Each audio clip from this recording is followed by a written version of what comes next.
Okay, I made a few adjustments to this scene, really subtle, and let it render for a little bit longer. And I really like the results I'm getting now. Okay, so I changed the depth of field like I said I was going to, and we can look at that in just a second. I also just moved the chair down so it is actually contacting the ground here. And you're getting a nice contact shadow right there, which looks really great. Right there too, super nice.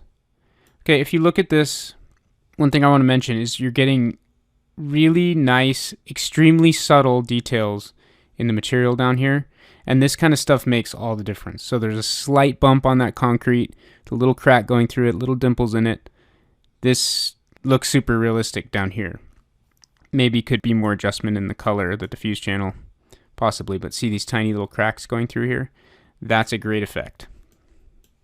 In the leather now, we've got the depth of field, so it's kind of bringing all this into focus.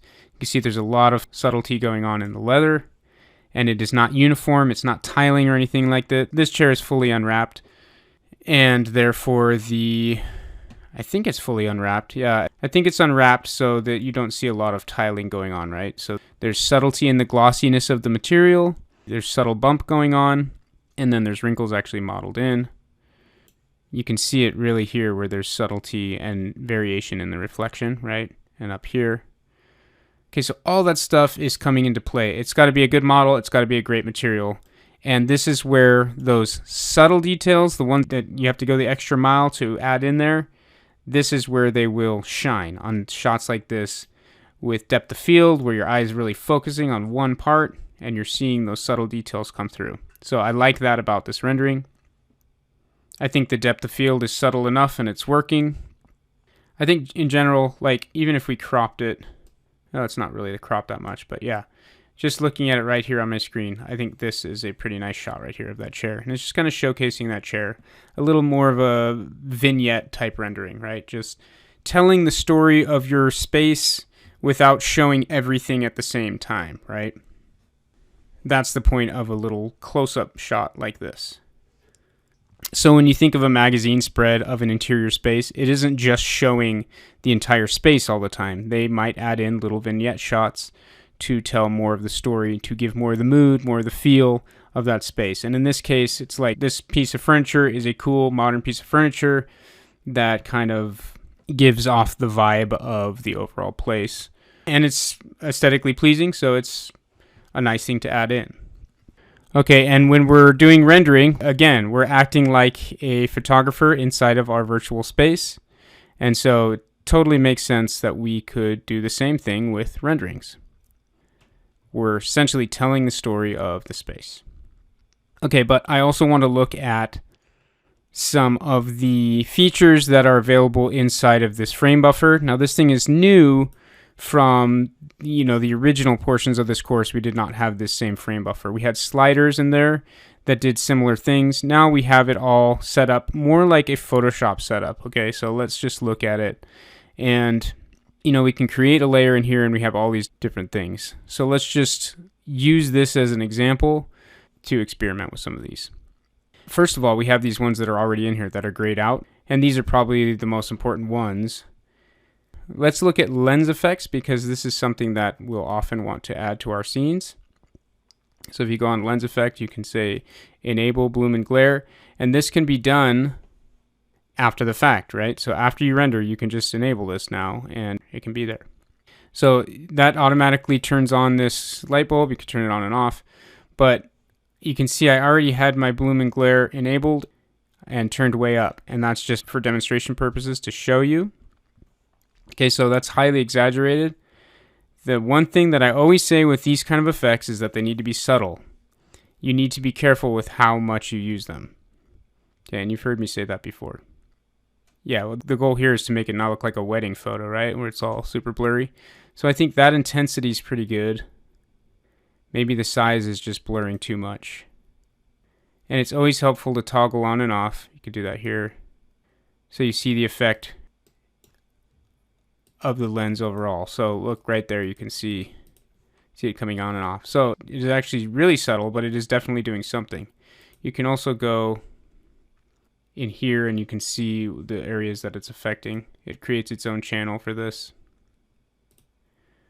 Okay, good. Let's turn it up some more.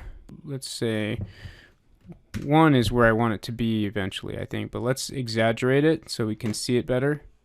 And then go in and look at some of these other things. So lens scratches.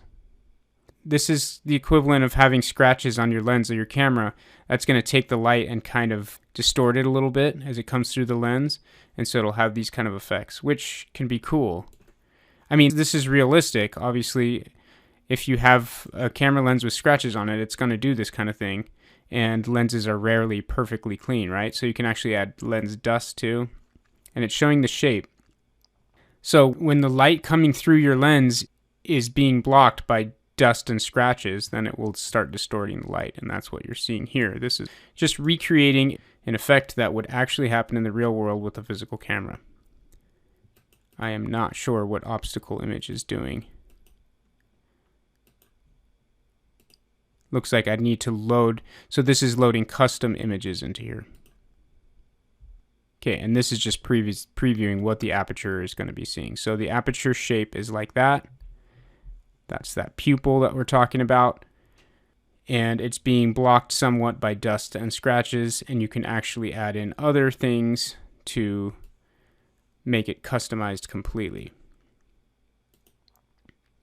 Let's see, just the dust. Okay, so that's kind of making it just kind of spread out more. Yeah, definitely making it spread out more. And the scratches is kind of making it kind of bleed. It's like anisotropy settings, basically. I actually like this one. If you go in here, there should be, yeah, we can adjust even further. So we could say 5 streaks, 2 streaks, 1 streak, like 2 streaks. Density, length. So this is streaking the light through our scene. We can actually rotate it too. Okay, strength. So all these different settings, this is something you just want to toy with. But you can see the kind of flares, blooms, glow that it's giving us. Up here you can even, so we can adjust the bloom. So let's say 1.4. 0.1 will give even bigger, right? So this is controlling how much bloom is going on. The threshold is kind of telling it, you know, how intense to be as far as like where bloom will show up and where it won't. If you put the threshold higher, it's kind of like choking it off. So only in the brightest of places will it appear, right? So you could see with that threshold high, it's only happening here and here, really.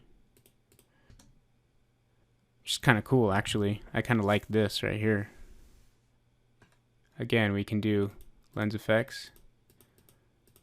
See how by messing with this, you can get all sorts of different kinds of results, right? That's a little too much. I'm not going to make you sit and watch me tweak all this stuff all day, but the point is you can adjust it. It's just awesome that it happens in real time, right? You can also turn up and down the opacity, by the way. I love that it's happening in real time because then we have the ability to tweak and tweak and tweak, and it's not costing us render time, right? Okay, I'm going to leave it basically right there, keeping it pretty subtle, just having mostly just a bloom and glare right there. But again, the important thing is that with this frame buffer and with the way VRay is set up now, we have complete control over this in real time. And so we can add these effects and make them look exactly how we want them without costing ourselves render time. I think it's great. Other effects in here, I mean the exposure, the white balance, these are self-explanatory mostly. Filmic tone map. This is great. This is kind of like curves. Okay, so it's having, let's see how this curve adjusts as we adjust these different settings, because these, you might not be familiar with these. Shoulder strength is going to be this part of the curve right in here, that shoulder, right? So that's making it a harsh curve. Toe strength, you'll see what this does. Okay, so that's how steeply it goes up. White point, you can see that, so on the curve, the white is going to be over here, but as you change the white point, it's making that all perfectly white. all the way over to here. Toe strength, let's see.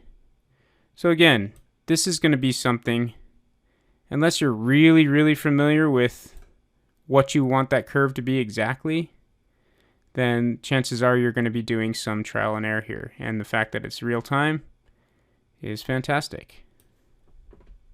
I like this actually. Pretty nice. Shoulder strength. Yeah, you can see how that really just dulls it down.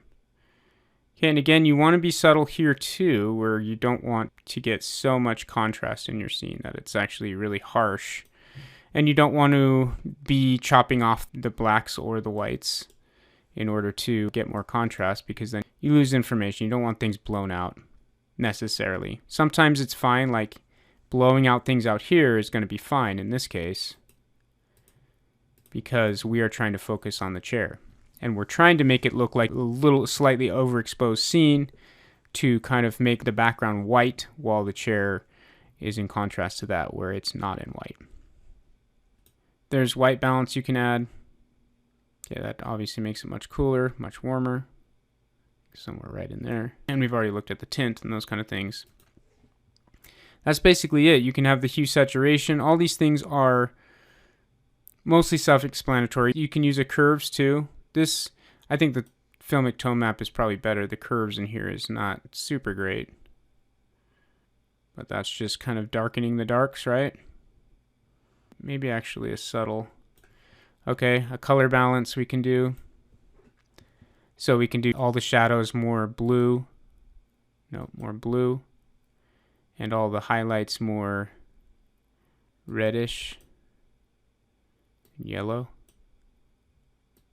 That does almost nothing.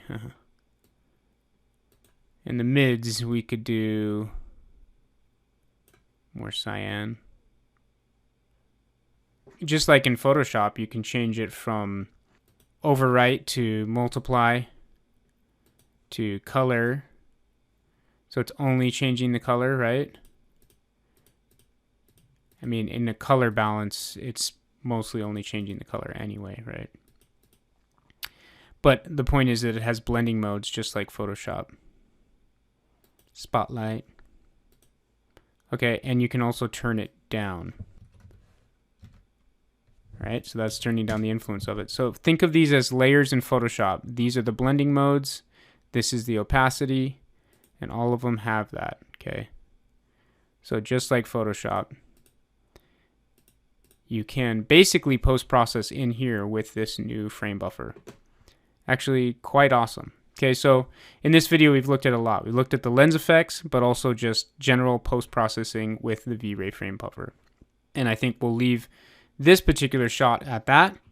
We won't even take it into Photoshop because we've done our post here. We could do more in Photoshop, but we're going to move on to another shot in the same scene, and we're going to start looking at some other techniques and tips as well.